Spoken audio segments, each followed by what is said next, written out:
Akala ko ba mas magaling itong si Soto sa Supreme Court? Kasi na itong nakaraan kung ano yung pinagyayaw-yaw niya sa naging desisyon ng Supreme Court. Pero ngayon, eto, hanggang Korte Suprema daw ang minority bloc handang dalhin sa Supreme Court ang laban kontra online participation sa Senado. Mga iyakin naman tong mga to. Matatapos naman niyang usapin dyan sa Senado tungkol dyan sa isyong yan. Kung makipagdebate kayo ng maayos, dinaan nyo sa pa-walkout. Paano matapos yan? Sabi pa nga ni Senate President, Senate President, talagang masakit sa tainga ni Tito Soto yan. Ni Senate President Cayetano, ay pagbutuhan kasi meron talagang kukontrang mga senador dyan. Kung manalo kayo, wow, hindi itutuloy, ganun lang naman yun. May pa-walkout kayong nalalaman. Tapos ngayon, Supreme Court daw, posibleng umabot sa Korte Suprema ang umiinit na bangayan sa Senado kaugnay sa panukalang payagan ang online participation at electronic voting ng mga senador sa plenaryo. Ito ang ipinahiwatig ni Senate Minority Leader Senate Tito Soto matapos ang kanilang pagtatangkang pigilan sa plenaryo ang motion ni Senator Rodante Marcoleta na amyendahan ang Senate rules upang payagan ang remote participation ng mga senador. Nang dahil dyan, may ibang senador dyan na nagsisisigaw-sigaw na naman, galit na galit, parang natataranta kayo. Tapos, bandang huli, nagsipag-alisan, yan ba ang mga senador na binoto ng taong bayan? Yung hindi kinaya ang debate, may pa-walkout pang nalalaman? Normal naman siguro sa Senado yan, na pagdebatihan. Kung hindi talaga magkasundo, magbotohan. Ngayon, iyakin pala tong mga to. Ayon kay Soto, handa silang umakyat sa Supreme Court kung tuluyang maaprubahan ang panukala sa kabila ng kanilang pagtutol. Kung iilan lang naman kayong tumututol, kung iilan lang naman kayo.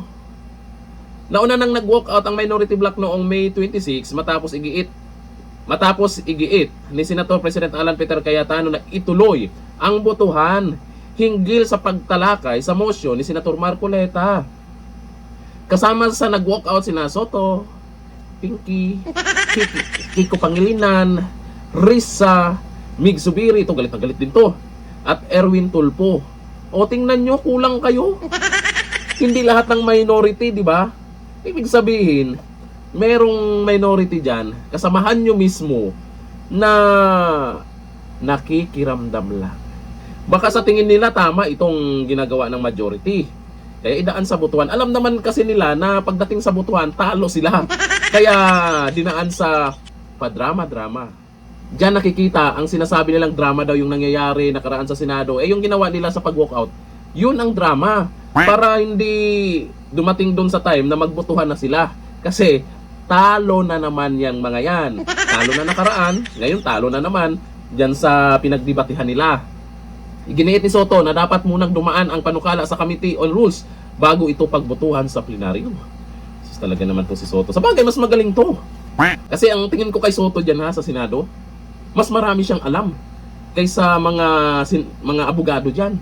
Marami siyang alam, mas magaling siya kaysa mga senador na abogado dyan. Pagdating sa batas, nakakatawa talaga ngayon ang Senado, nang dahil dito sa minority na to. Mandadamay pa, sisihin pa yung nasa majority, nagtatrabaho naman ng maayos. Kasi kasama sa trabaho po talaga ng mga senador dyan na mayroong pagdebatihan, kung may babaguhin, pagdidebatihan, pag-usapan, pagbotohan, kasama sa trabaho nila yan. Yung paggawa ng batas, hindi naman kasama sa trabaho nila na mag-walkout sila. Ganun ba ang mangyayari ngayon? Pag hindi mo gusto yung gagawing pagbabago dyan sa Senado, mag-walkout ka na lang. Kung hindi mo magustuhan at iilan lang kayo na ayaw, mag-walkout na lang. Ibig sabihin yan, kung maraming papabor dyan sa pagbabago dyan sa Senado, ibig sabihin, yun ang susundin. Kasi yun yung tingin ng karamihan na mas ikakabuti para sa mga senador.